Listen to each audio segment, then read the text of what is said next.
Alright, so just a last minute little recording before I upload this. I am uploading this even though there has been a title change since I made the original video. Apparently the title has also been changed back on SmackDown. So, I don't know. Apparently Kalisto won the US title on Raw and then dropped it back to WWE on SmackDown, so I don't know. I'm not going to edit the video for that because, quite frankly, I'm thinking that the WWE just doesn't give a shit about the title anymore because it's not on Rusev or John Cena anymore. So screw it. I'm gonna leave this as is. Maybe Del Rio will hold it, maybe Kalisto will hold it, maybe they'll trade it back and forth, and at WrestleMania they'll have another match. I don't know. At this point, I don't care. What's up, guys? This is Darkarm here, and I was actually hoping to do a lot more of this video than I'm probably going to do because I don't really have the time. I was planning on getting this video with like music and stuff like that. Maybe even just like a bunch of screenshots, maybe even a little bit of videos, just of like Titantrons or whatever. But I was planning on having this done 2 days before I even had time to sit down and start recording. So not gonna have time for that, unfortunately. But this is just gonna go over how I think that WrestleMania 32 can be saved, despite the fact that we're so low on top tier talent right now because of John Cena being injured, Seth Rollins being injured, Randy Orton being injured, etc. The list is really, really long. I'm going to write this or to do this video using only current roster members. So I'm not going to include guys like, say, RVD, who I've heard might be coming back. Guys like I don't know, like people are saying maybe The Rock might have a match. People are saying maybe Stone Cold. People are talking about maybe bring back Batista again. None of those guys are going to be included. Also, before I go any further into this, I did look up and find out that the NXT Dallas show is scheduled for 2 days before WrestleMania. It sounds a little bit far off considering that that's like 3 months from the last show. 4 months? I don't know. When was Takeover London was in, I think, December, so about 4 months ago. Or so 4 months before the show. So I don't know if they're going to have Dallas moved up to a different date and just there was the wrong date on it when I looked at it. But this is kind of assuming that it is. If it's not, I'll explain why in a minute, because there is a NXT Championship match on the show. But if Dallas is right before WrestleMania, then we won't get said match. It's just, I was just thinking about just putting the NXT title on the line at one major, the biggest show of the year, just as a way to promote NXT. But I'll get to that in a minute. So my goal for this is to use every part-timer, I guess you could say, who's currently in the company, as well as have every title on the line, and still have a good card. I'm not going to book guys that will probably make it on the card as like filler matches or guys who just aren't promoted enough. Except for one exception where there is neither a part-timer or a title on the line. There is one exception to that, and I'll get to that in a little bit. I am going to start with the title matches though, and we're just going to go right from the top. So the top title, the WWE World Heavyweight Championship match. Question is, who's going to be in that match? I am not booking Roman Reigns to be in that as either challenger or champion. I don't think that he's going to be doing it at all. I'm pretty sure he has completely different plans, which we all know what that's going to be. I'll get into that in a couple minutes. Now, I thought long and hard about this, and my first thought was, there's somebody who's not back right now who has been cleared by doctors and he's just waiting for a return date from the company. I was thinking, what if Daniel Bryan goes into WrestleMania as champion, winning at the Royal Rumble? But I started really thinking about that. I don't think he will. I think he will go in as the challenger. But I feel like the winner of the Royal Rumble match has to be a heel, because Reigns is the champion going in, and losing in a match like that where Reigns isn't pinned would most likely go to a heel than a babyface. So I started really thinking about this. I dove really deep in the roster. I was looking at guys like Kevin Owens, like Bray Wyatt, like maybe even turning Dean Ambrose heel and having Ambrose screw over Reigns. I was looking at Sheamus, I was looking at Del Rio, I was looking at just a bunch of guys. And I didn't like any of them. Actually, that's not true. I should justify that. I like Kevin Owens, I like Bray Wyatt, but I have different plans for them, which I'll get into those guys later. But I didn't like any of them for several reasons. One of the ones that a lot of people have been talking about, especially since Survivor Series, is a Dean Ambrose heel turn. And with Ambrose being the IC champion, number one, I don't see him winning the world title right now. Number two, if he turned heel, then he would go into WrestleMania as the heel and not against Roman Reigns. And the way that they've been building these two guys as friends and as family and everything, when one of them turns heel, they need to feud, and it needs to be a almost Eddie Guerrero, Rey Mysterio like feud. So I don't see Dean Ambrose turning heel. In fact, I don't even see him dropping the title until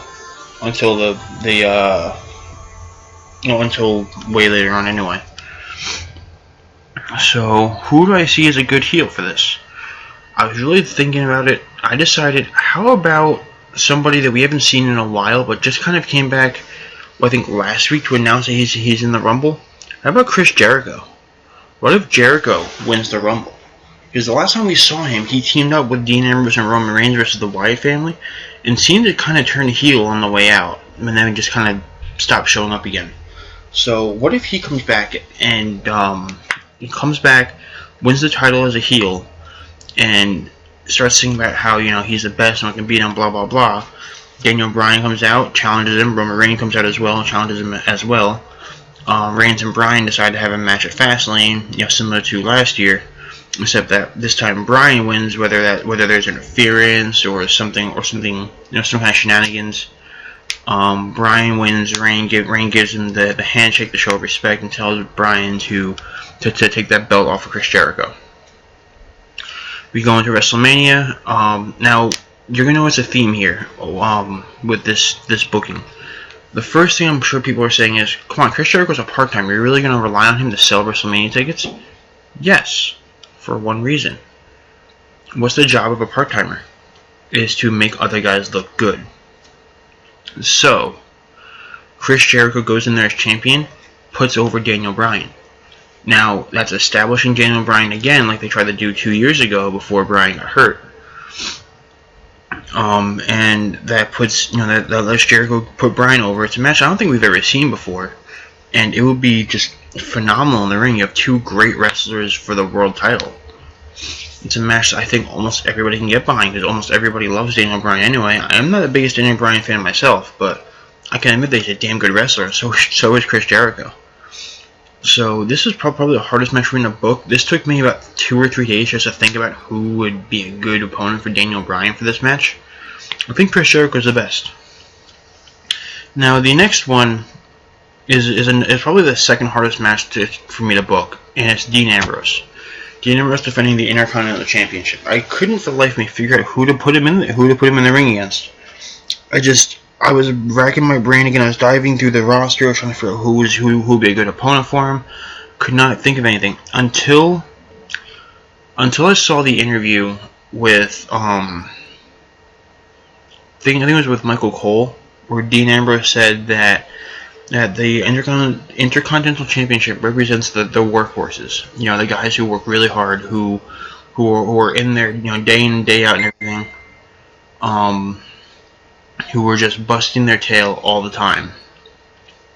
And when I thought about that, I started to really reconsider who I was thinking about. Additionally, I don't know if this is true. I haven't watched Raw in about a year at this point. From my understanding, though, Dolph Ziggler and Tyler Breeze have both been kind of trying to get into the IC title picture. That's what someone told me, at least. I don't know how true that is. But what if the two of them have a match at Fastlane? A number one contendership match for the Intercontinental Championship. When's the last time that we had a number one contenders match for a mid-card title on a pay-per-view for the next pay-per-view? I have no idea. I don't remember. It must have been probably Ruthless Aggression era. That's how long ago it's been. Maybe one or two since then, but I don't remember. But anyway, so in that match, Dolph Ziggler, I'm thinking, could put Tyler Breeze over. Dolph Ziggler could make a great heel and turn heel again, but I just don't know. I feel like he's over enough as a babyface where they wouldn't want to turn him. Meanwhile, Tyler Breeze has never had a chance to be the Intercontinental Champion, where Dolph Ziggler is like a 4 or 5 time champion or something like that. So I say put Tyler Breeze over at Fastlane, and then have Tyler Breeze walk into WrestleMania and defeat Dean Ambrose for the title. This will give us a chance to really see what Tyler Breeze can do, because anyone who's watched NXT really knows that he is damn good. He is really damn good in the ring. He just has a really crappy gimmick, but you know that's like the story of almost every good wrestler in the ring. So I say again, put Tyler Breeze over Dean Ambrose and have Tyler Breeze take the belt off of Dean Ambrose. Dean Ambrose is a great superstar, but I feel like having the belt on him right now is a detriment. Not because the belt doesn't mean anything anymore, because it does mean a lot more now than it used to, but because there are so many things that Dean Ambrose can be doing that having that belt actually hurts him. For example, feuding with Roman Reigns, who, like I said, when Ambrose goes heel, which I think that he makes a better heel anyway, just based on what I've seen of him before coming to WWE. Even before that point, when he was a heel, like on the Indies and stuff, he was fantastic. And I think it's time to turn him heel. He's been a babyface for what, 3 years, 2 years? He turned what, right before, I think right before Elimination Chamber, they turned babyface against the Wyatts. And that was before 30. So about 2 years now. I mean, it'd be a good time to turn him heel. I mean, Rollins is already turned heel again. So, you know, it'd be, but having the IC belt, I don't think that Reigns would go from the world title back down to the IC title. If anything, he would go back up to the world title after WrestleMania is over. And plus, taking the belt off of Dean Ambrose, it gives you another potentially top heel to feud with Daniel Bryan.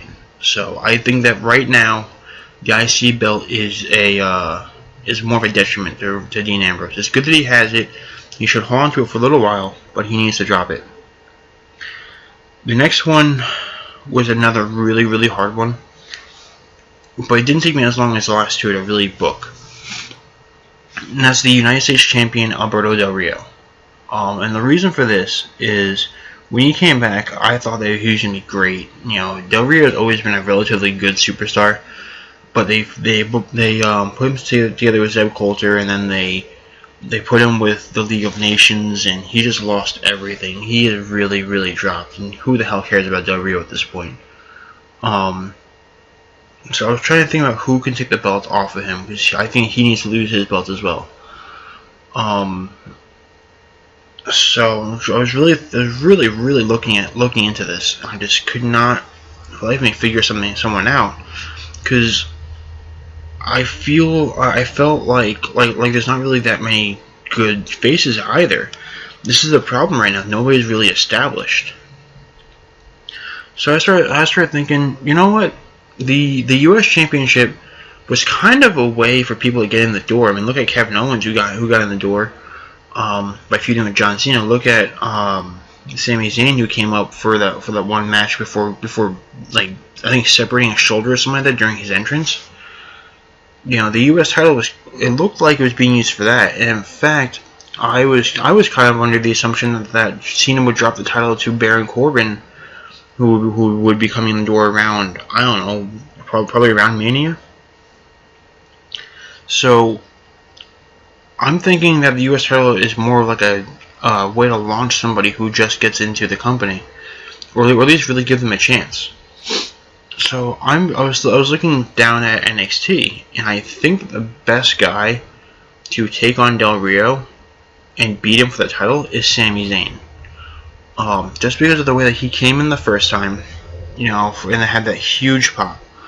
On top of that, Sammy's just an incredible talent, and he's just so damn good. He really is. He's so damn good. I'm assuming that he's wrestling again. I don't know. I unfortunately haven't seen any of the NXTs after TakeOver yet. I've just been really busy with work. I was actually getting ready to watch the NXT where it said that he returned, but I haven't seen it yet. But yeah. So I'm booking Sammy to beat Alberto Del Rio for the title, and kind of get him going. Put the title on somebody who's hot, where Del Rio is not drawing anything. He is such. They killed him when they put him up with the League of Nations. But you're gonna notice, Rusev was fantastic as well. Bad News Barrett is. He's got the tools. He just hasn't had the push. Sheamus just sucks. No one else in the League of Nations am I booking for this right now. So I'm booking Sami Zayn to walk out with the U.S. title. This way you can hopefully do something with Del Rio, get him away from the League of Nations, get him the hell out of there, get him to start looking like a strong heel again, and make him believable. But it leaves the title with somebody who the fans really respect. Now for the tag team championships. This one wasn't that hard.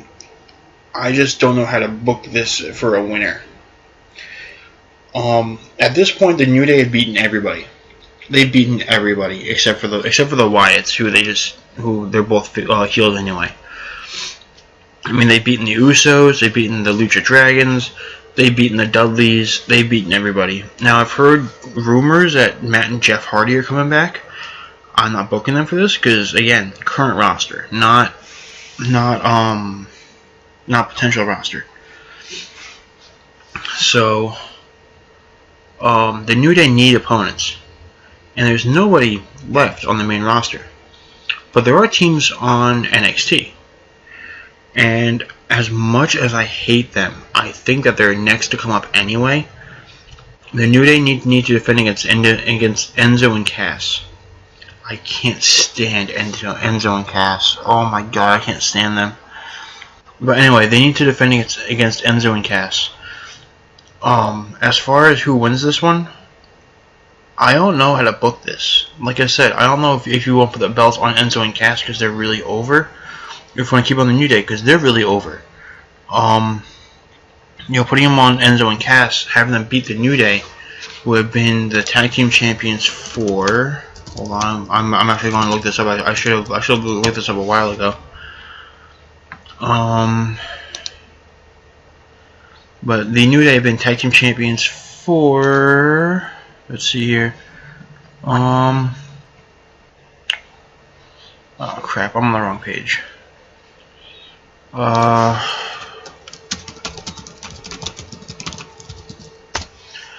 But they've been tag team champions for quite some time. Like I said, I'm still trying to get to the page.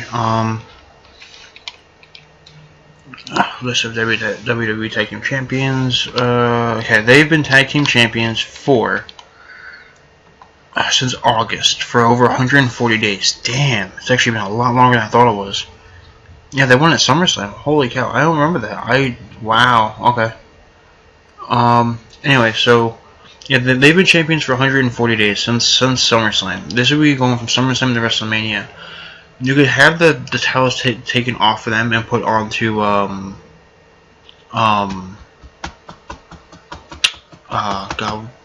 and Cass. Oh my god, I'm blanking on the names.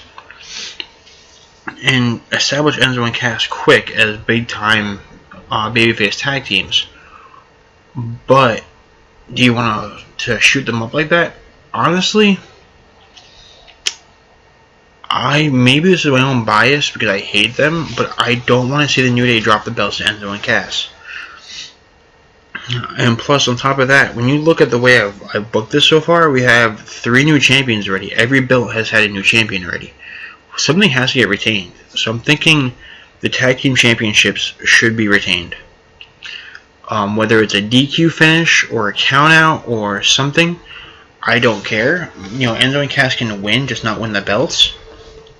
I don't want to see the New Day drop the titles, especially when everyone else is dropping their titles already.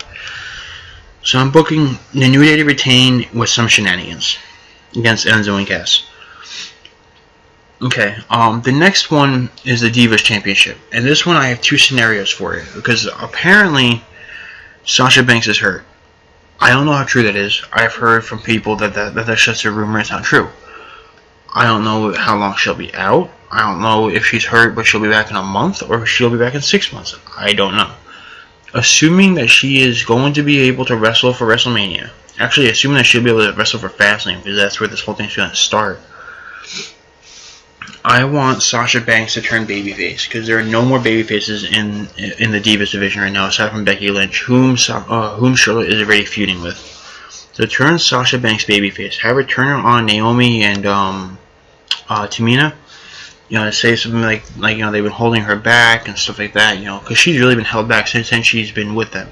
It has been a crutch.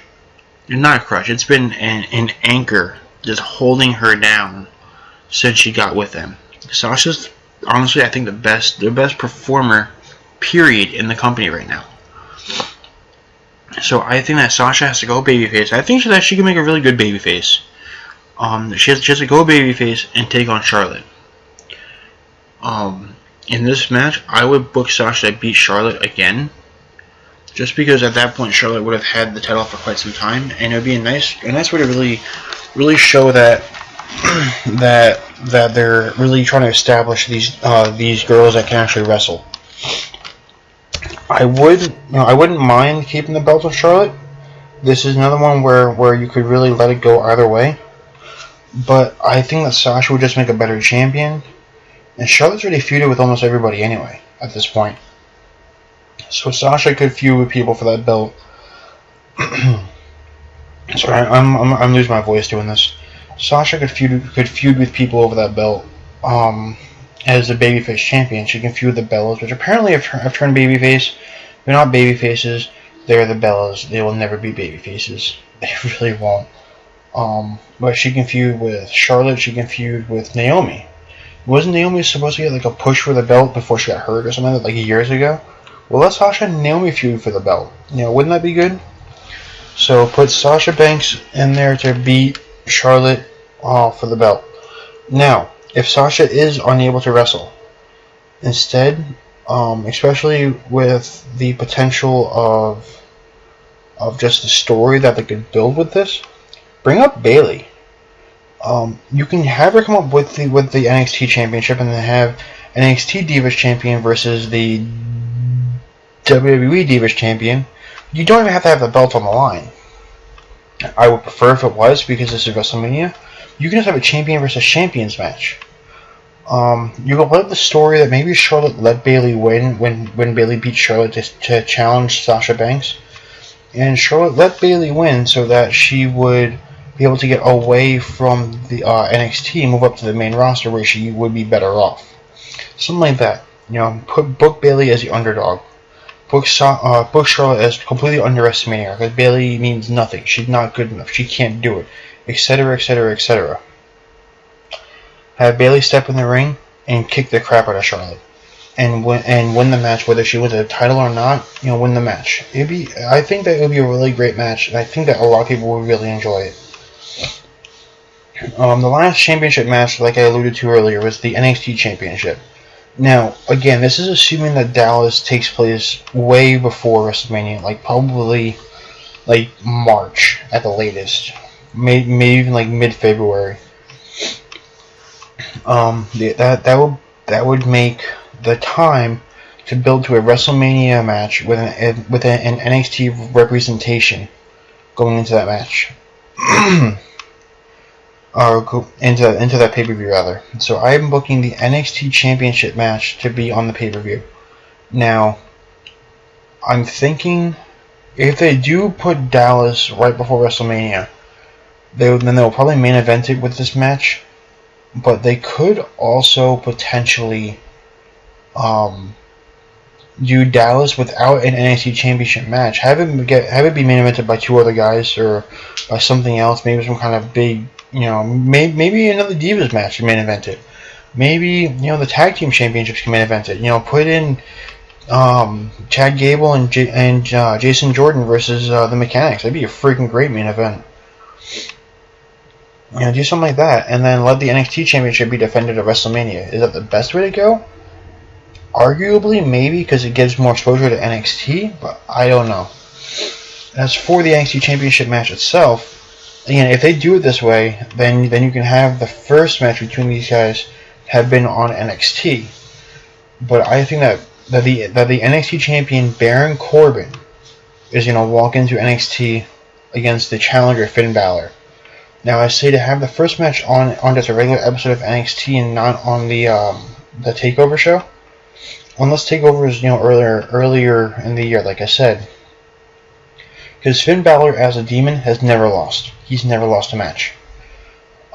He's been. The idea, at least from what I can tell, is that once he goes demon, he's unstoppable. And having him lose the title, this is a problem that I've had with Finn Balor winning the title. Is now to lose the title, he has to lose as the demon. Until we saw him face Apollo Crews. Because he faced Crews on NXT and didn't bring the demon. But if he does the same thing with Baron Corbin, and then Corbin beats him. He takes on Corbin on NXT, and Corbin wins. Corbin wins the title, and then goes on to defend it against Finn Balor at WrestleMania.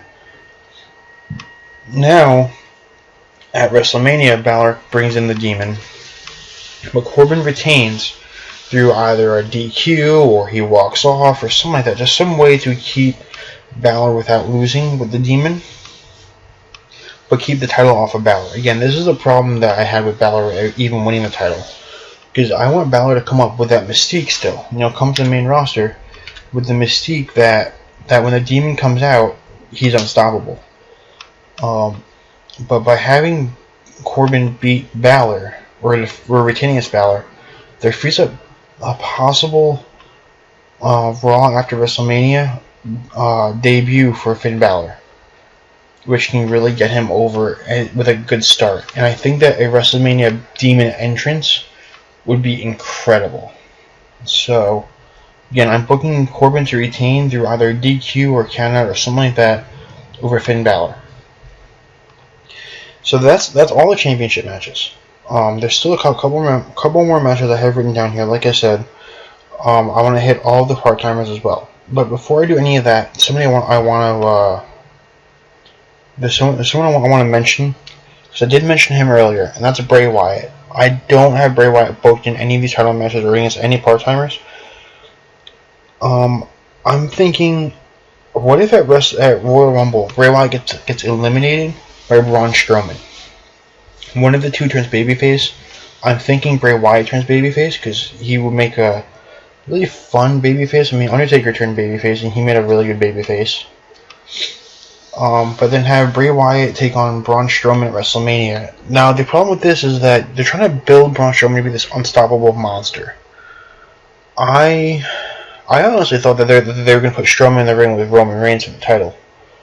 I'm actually really glad that they didn't. But that's the direction I thought that they were going to go.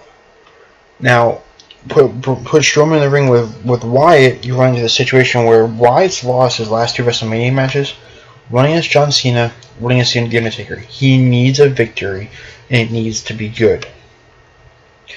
But if you're launching Strowman, you don't want him to lose his first singles match, or his first singles pay-per-view match. I'm thinking the best way to do this is have Strowman beat Wyatt at Fastlane, and then Wyatt beat Strowman at WrestleMania. It's going to hurt Strowman quite a bit. Strowman can win the follow-up at Extreme Rules, I guess. But Wyatt needs this victory a lot. He needs this big time. So I'm booking Bray Wyatt to go over Braun Strowman at WrestleMania. Okay, now let's talk about some part-timers. Let's start with the top of the list. Brock Lesnar. Everyone and their mothers have been comparing Brock Lesnar to Kevin Owens ever since Owens defeated Sami Zayn for the NXT Championship. I've been hearing rumors of a Kevin Owens versus Brock Lesnar match for WrestleMania 32 being in the plans. And I am not going to book that. I have different plans for Kevin Owens. But Brock needs to go over to continue this streak of being unstoppable. So I was looking at the roster to see who we can put in the ring with Brock that Brock can go over against that won't really hurt them too much.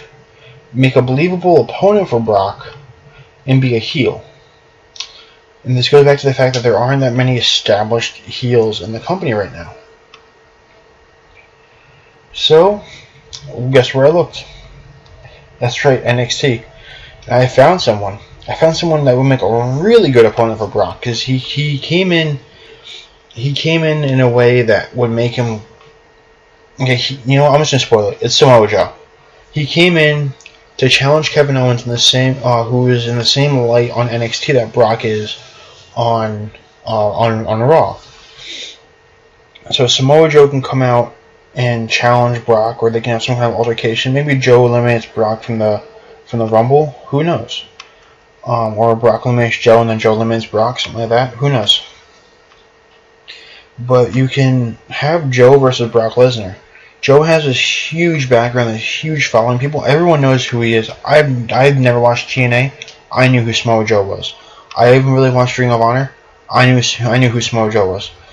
I've never watched New Japan. I knew who Samoa Joe was. I don't even know if he's been in any of those promotions aside from TNA. But I know who he is. He is so well known. And he's a great wrestler. Having him come in against Brock Lesnar would be a great match. Brock can go over and not hurt Samoa Joe because of Brock Lesnar. Brock has destroyed everybody. Joe can give him a damn good fight. And just at the very end just be unable to defeat him. And then get like a standing applause or something on his way out to the back room. So Brock over Joe, and won a hell of a match. That's a ticket seller to me. But speaking of Kevin Owens, he needs something to do too, right? Like I said, people have been drawing comparisons to him and Brock. Let those comparisons keep building and have a Brock and Owens match next year. Well, how do you keep building them? How about you have Owens be the second guy to do something that only Brock has done? Like, defeat The Undertaker at WrestleMania. Yeah, Owens and Undertaker. Have Owens go in and just destroy The Undertaker just like Brock did. And then maybe even challenge and take the belt off of Daniel Bryan at SummerSlam. Again, like Brock. Have him hold on to the belt until Rumble or something like that. And then put Owens and Brock in the ring at WrestleMania 33. Owens has all the tools he needs. He is so great in the ring. He's so great on the mic. He is incredible with his trash talking and his selling and everything. He is incredible in that ring. And he's really fat, but he moves. He really moves. And I think that Owens can be a believable monster heel. In defeating The Undertaker will really, really put him over as a big monster heel. So I'm booking Kevin Owens to beat The Undertaker. Finally, we have Triple H. And we all know exactly what Triple H is going to do at WrestleMania. We've seen it. It's been written for, God, forever. Triple H is going to make Roman Reigns look really, really strong. So to end off, just a quick recap. I have Daniel Bryan defeats Chris Jericho for the world title. Tyler Breeze beats Dean Ambrose for the IC title. Sami Zayn beats Alberto Del Rio for the US title. The New Day retain against Enzo and Cass through shenanigans. Sasha Banks or Bayley defeat Charlotte for the Divas title. Baron Corbin retains against Finn Balor via DQ or countout. Brock Lesnar defeats Samoa Joe. Kevin Owens defeats The Undertaker. Bray Wyatt defeats Braun Strowman. And Roman Reigns defeats Triple H, looking very, very strong. I think that given the current roster, this could really, really push WrestleMania. Maybe even still hit their record numbers, because this establishes the new generation of talent, and it uses everybody in every spot in a meaningful way. I put a lot of work into this, into thinking about this. I truly think that this might be the best way that they can go. So let's see if they do anything I came up with here, and hopefully they can save WrestleMania. Till then, see you soon.